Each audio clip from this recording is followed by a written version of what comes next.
नमस्कार दोस्तों, मेरा नाम है मैशर आलम और आज तारीख है 6 जनवरी 2026। चले जानते हैं आज की ताजा और जरूरी खबरें। लेकिन खबरों की शुरुआत से पहले आपसे एक छोटी सी अपील, अगर आप हमारे इस चैनल पर नए हैं तो चैनल को सब्सक्राइब जरूर करें और फेसबुक पेज को फॉलो करना ना भूलें। तो आइए शुरू करते हैं आज की ताजा तरीन खबरें। बिहार में आज से 9 जनवरी तक चलेगा महाअभियान, घर बैठे बनेगी किसानों की किसान आईडी। बिहार में पंचायत चुनाव पर सस्पेंस खत्म, मंत्री दीपक प्रकाश ने कहा नहीं होगा प्री मिशन, आरक्षण रोस्टर में बदलाव संभव। किशनगंज में शीतलहर के चलते क्लास 1 से 8 तक के स्कूल बंद, डीएम ने 6 जनवरी तक स्कूल छुट्टी देने का दिया आदेश। अररिया के रानीगंज बाजार में बिस्कुट दुकान से 2 लाख की चोरी, वारदात सीसीटीवी में कैद, दुकानदार ने शिकायत दर्ज कराई। बिहार के सीएम नीतीश कुमार का बड़ा फैसला, बुजुर्गों को घर बैठे मिलेगा इलाज, ईसीजी से इमरजेंसी तक मिलेंगी सुविधाएं। अररिया जिले के नरपतगंज में एसएसबी ने तिरंगा रैली निकाली, स्कूली बच्चों ग्रामीणों ने भाग लिया, भारत नेपाल सीमा पर देशभक्ति का संदेश। कटिहार जिले के मनिहारी में 60 लीटर देसी शराब जब्त, एक तस्कर को गिरफ्तार कर न्यायिक हिरासत में भेजा गया, अवैध शराब के खिलाफ कड़ी कार्रवाई। बिहार में भू माफियाओं और दलालों पर गिरेगी गाज, भागलपुर से डिप्टी सीएम विजय सिन्हा का सख्त ऐलान। बिहार में 45 दिन की ऐतिहासिक यात्रा के बाद देश का सबसे बड़ा शिवलिंग पहुंचा गोपालगंज, लोगों में उत्सव का माहौल। किशनगंज में पश्चिम बंगाल से आने वाले अवैध ई रिक्शा टोटो पर प्रशासन ने कड़ा शिकंजा कसा है। सोमवार को एसडीएम और एसडीपीओ ने खुद सड़क पर उतरकर चेकिंग अभियान चलाया। इस दौरान बंगाल नंबर प्लेट वाले कई टोटो जब्त किए गए और चालकों के खिलाफ कड़ी कार्रवाई की गई। जी हां, आपको बता दें कि जिले की सीमा पश्चिम बंगाल से सटी होने के कारण बड़ी संख्या में टोटो बिहार में प्रवेश कर यात्री ढोते हैं। ये टोटो अक्सर बिना वैध दस्तावेजों के चलते हैं, जिससे यातायात जाम और दुर्घटनाओं का खतरा बढ़ जाता है। प्रशासन को अवैध शराब तस्करी में भी इनके इस्तेमाल की शिकायतें मिली है। महिला का हाथ पकड़कर पवन सिंह ने काटा बर्थडे केक, पावर स्टार डगमगाए तो संभालती दिखी, मांग में सिंदूर देख यूजर्स बोले ये तीसरी वाली तो नहीं। जी हां, आपको बता दें कि भोजपुरी स्टार पवन सिंह का बीते दिनों जन्मदिन था, लेकिन उनके बर्थडे पर उनकी तीसरी शादी की चर्चा हो रही है। दरअसल पवन सिंह का केक काटते एक वीडियो सामने आया है। वीडियो में पवन सिंह नशे में दिखाई दे रहे हैं। उनके पास एक महिला खड़ी है, महिला की मांग में सिंदूर है। पवन सिंह पहले केक काटने को लेकर हाथ जोड़ते हैं, फिर उसे काटने के लिए चाकू उठाते हैं। इस दौरान पवन सिंह हिलते रहते हैं, पास खड़ी महिला उन्हें संभालती है।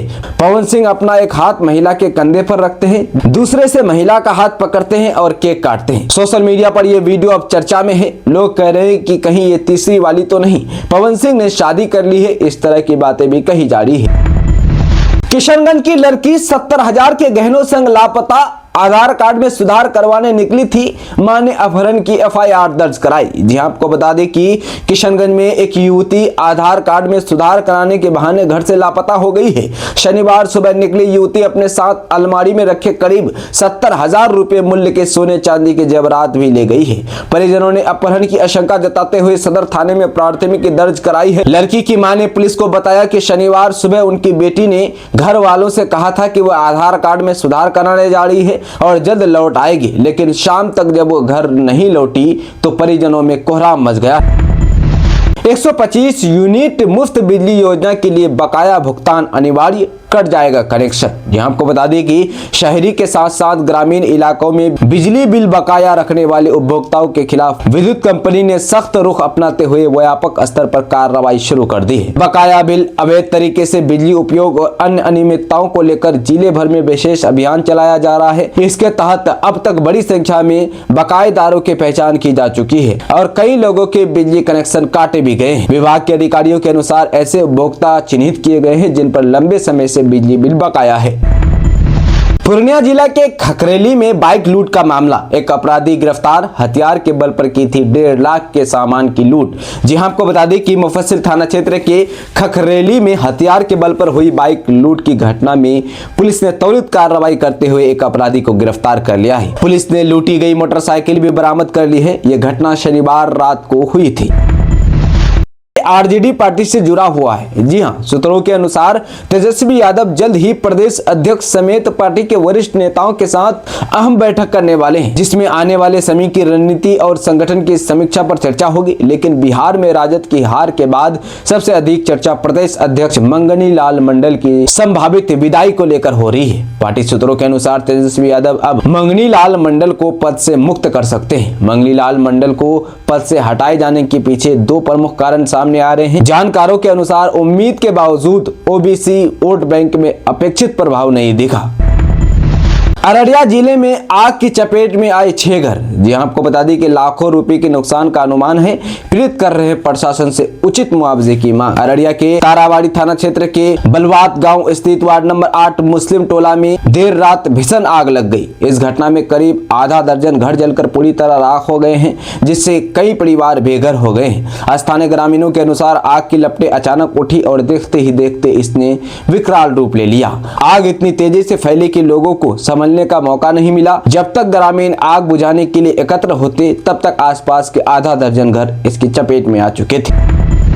बिहार में टीआरई 4 से लाइब्रेरियन भर्ती की मांग पर बवाल। भीषण सर्दी में बिहार बोर्ड कार्यालय पर प्रदर्शन। जी आपको बता दें कि राजधानी पटना से लाइब्रेरियन अभ्यर्थियों के आंदोलन की बड़ी खबर सामने आई है। कड़ाके की ठंड के बावजूद लाइब्रेरियन बहाली की मांग को लेकर अभ्यर्थी सड़कों पर उतरे हैं। बिहार विद्यालय परीक्षा समिति बिहार बोर्ड के कार्यालय के सामने बड़ी संख्या में अभ्यर्थियों ने प्रदर्शन किया और सरकार से जल्द कार्रवाई की मांग की है। पूर्णिया में बीते दिनों मनाया गया मंत्री लेसी सिंह का जन्मदिन। वृद्धाश्रम के आश्रितों के बीच जदयू कार्यकर्ताओं ने किया सेलिब्रेट। पौधारोपण कर मांगी मंत्री की लंबी उम्र की दुआ। जी आपको बता दें कि बीते दिनों बिहार सरकार के खाद्य और उपभोक्ता संरक्षण मंत्री लेसी सिंह का जन्मदिन था। जदयू कार्यकर्ता इसे विकास दिवस के रूप में मना रहे हैं। शहर से लेकर प्रखंडों में सामाजिक सरकार से जुड़े कार्यक्रम आयोजित किए जा रहे हैं। इसमें सैकड़ों कार्यकर्ता शामिल है। इस अवसर पर जदयू कार्यकर्ता सबसे पहले पॉलिटेक्निक चौक के समीप वृद्धाश्रम पहुंचे। बुजुर्गों के बीच मंत्री लेसी सिंह का जन्मदिन मनाया। करीब 100 बुजुर्गों को ठंड से बचाव के लिए ऊनी वस्त्र भेंट किए, साथ ही फल और बिस्किट भी वितरित किए। वृद्धाश्रम के बुजुर्ग काफी भावुक और प्रसन्न नजर आए। उन्होंने मंत्री को आशीर्वाद भी दिए।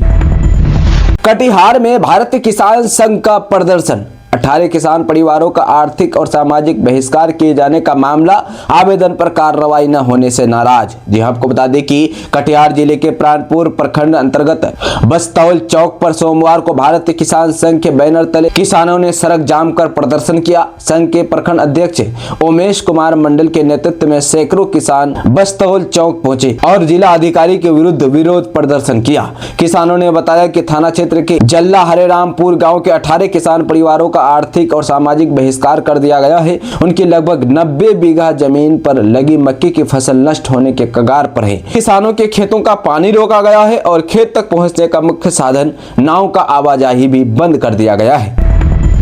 बिहार के पूर्व उप मुख्यमंत्री स्वर्गीय सुशील कुमार मोदी की जयंती समारोह में शामिल हुए सीएम नीतीश कुमार। आदमकद प्रतिमा का किया अनावरण। जी आपको बता दें कि मुख्यमंत्री नीतीश कुमार आज राजेंद्र नगर स्थित सुशील मोदी स्मृति पार्क में पूर्व उप मुख्यमंत्री स्वर्गीय सुशील कुमार मोदी की जयंती समारोह में शामिल हुए। इस अवसर पर मुख्यमंत्री ने स्वर्गीय सुशील कुमार मोदी की आदमकद प्रतिमा का अनावरण किया और पुष्प अर्पित कर अपनी भावभीनी श्रद्धांजलि दी।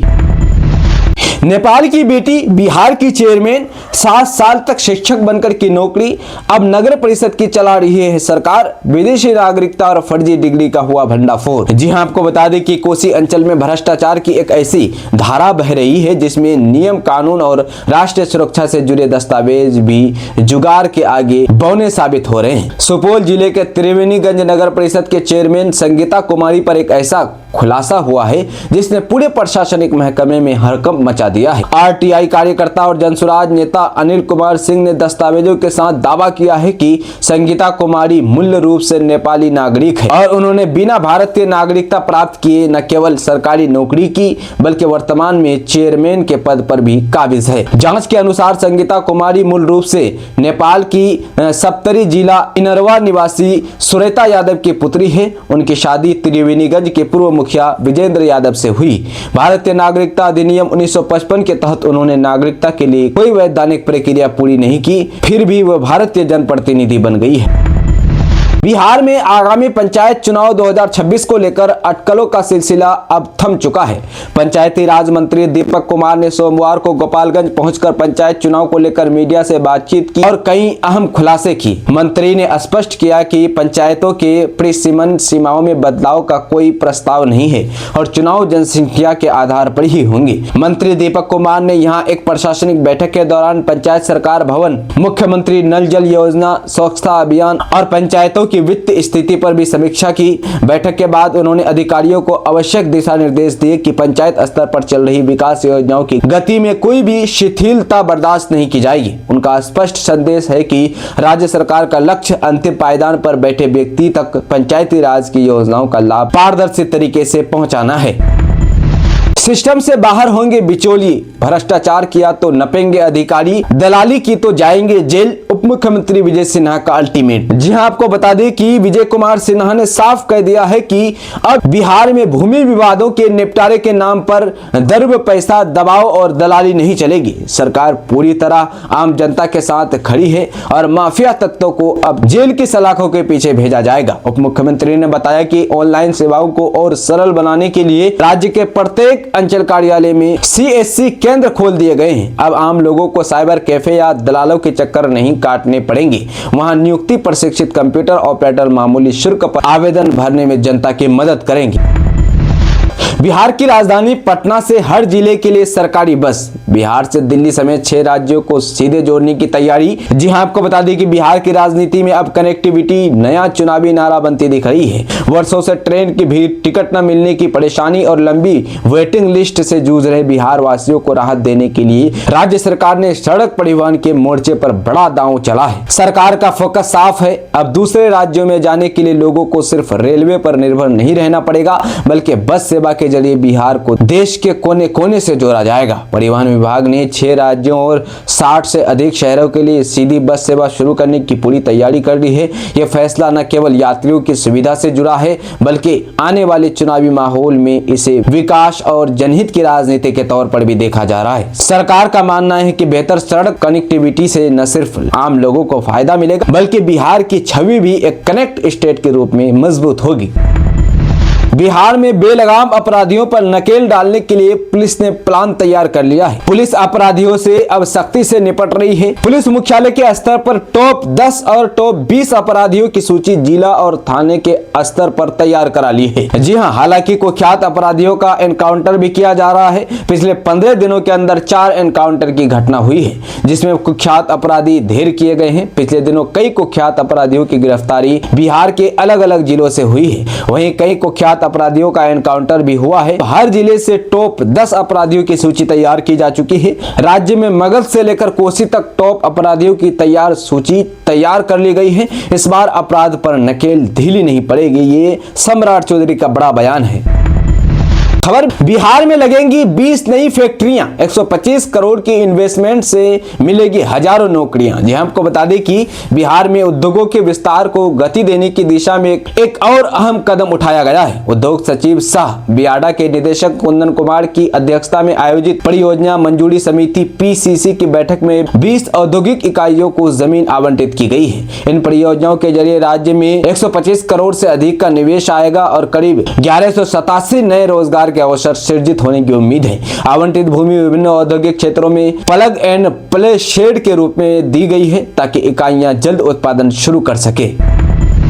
1.5 घंटे का सफर महज 10 मिनट में सिपारा महोली एलिवेटेड रोड से बदली बिहार की तकदीर। पटना से 4 जिलों की दूरी हुई कम। जी आपको बता दें कि बिहार में विकास की राजनीति अब कागजों से निकलकर जमीन पर दौड़ने लगी है। सड़कों के जरिए जिलों को जोड़ने की मुहिम में सिपारा महोली एलिवेटेड रोड एक ऐसा खासा प्रोजेक्ट बनकर उभरा है, जिसने न सिर्फ दूरी घटाई है, बल्कि वक्त की कीमत भी बढ़ा दी है। जी आपको बता दें कि इसके आगे महोली से पुनपुन तक सड़क लगभग बनकर तैयार है। सिर्फ करीब लगभग 2 किलोमीटर का हिस्सा शेष है। 4 लेन रोड के बनने से इन इलाकों के बीच सफर अब थकान नहीं, राहत बन गया है। बिहार के सरकारी अस्पतालों को मिलेगी 5000 से ज्यादा नई एएनएम। इसी महीने हो जाएगी पोस्टिंग। जी आपको बता दें कि बिहार के सरकारी अस्पतालों को इसी महीने बड़ी राहत मिलने वाली है। स्वास्थ्य विभाग द्वारा करीब 5000 नई एएनएम सहायक नई दाई की तैनाती की तैयारी पूरी कर ली गई है। संविदा के आधार पर की जा रही 506 एएनएम की नियुक्ति प्रक्रिया अब अंतिम चरण में पहुंच चुकी है और जल्द ही इसका परिणाम जारी किया जाएगा। राज्य स्वास्थ्य समिति के तहत संचालित इस भर्ती प्रक्रिया में राज्य के विभिन्न केंद्रों पर ऑनलाइन परीक्षा सफलतापूर्वक आयोजित की जा चुकी है। परीक्षा के बाद अभ्यर्थियों के लिए आंसर की ऑनलाइन जारी की गई थी, जिस पर आपत्ति दर्ज कराने की प्रक्रिया भी पूरी कर ली गई है। 28 सितंबर को आपत्तियों की अंतिम तिथि समाप्त होने के बाद अब स्वास्थ्य विभाग उनके निराकरण में जुटा हुआ है।